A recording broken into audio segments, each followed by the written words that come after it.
So I already got this. Delicious. Oh my god, so pretty. Look at that.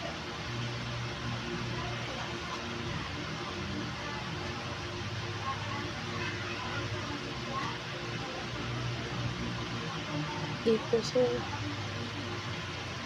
And sabi nila, meron daw siya. Built-in na. Yay. It's good. Okay. Let's start making our own palette. See?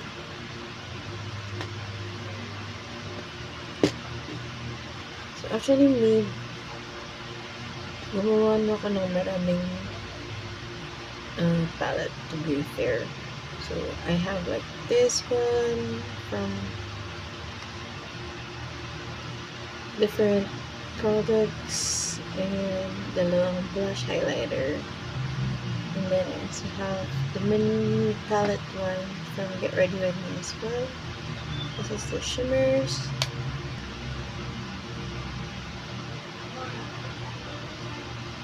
And then meron din ako from, let's focus on this. And so I have a lot of palettes now. So, should we start making our own palette? So I want to start off with this one. I'm gonna start first with this one. So idilipat ko lang from here to here. Plus I also have yung ano nila. Meron naman ako na ito. Kaso ang sad lang ng colors. So I'm gonna use it. I'm gonna be using this one. So the cooking.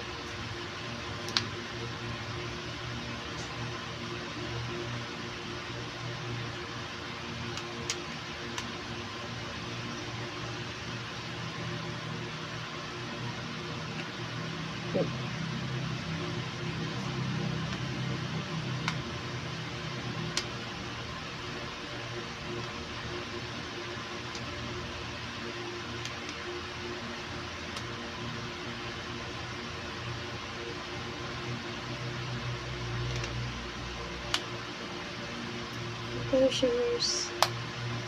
Ganda. And then probably not gonna be using this one. Let's start with this one. This is the Halo Veil highlighter in Opal Veil. Actually, mapakita. Ang ganda sa mga napansin ko lang is they're good for like 24 months. Wow. Oh. And then let's put it in here.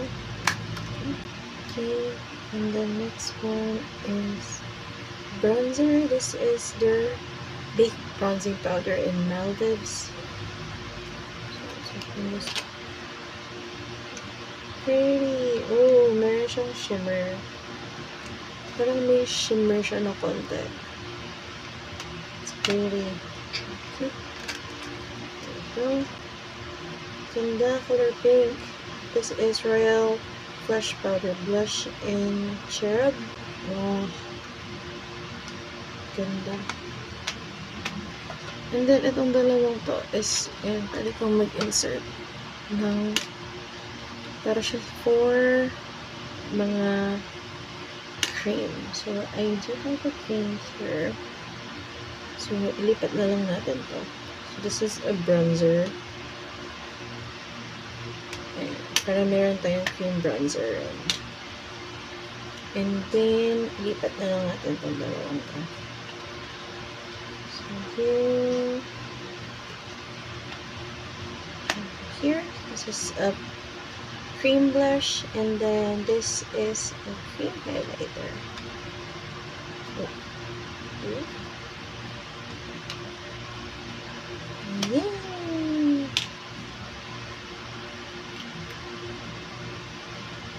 Ayan, so ito na lang yung laman niya.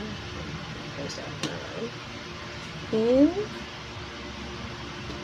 ito yung ating holiday makeup palette na DIY. Oh my god, it's so pretty. Look at the shimmers here.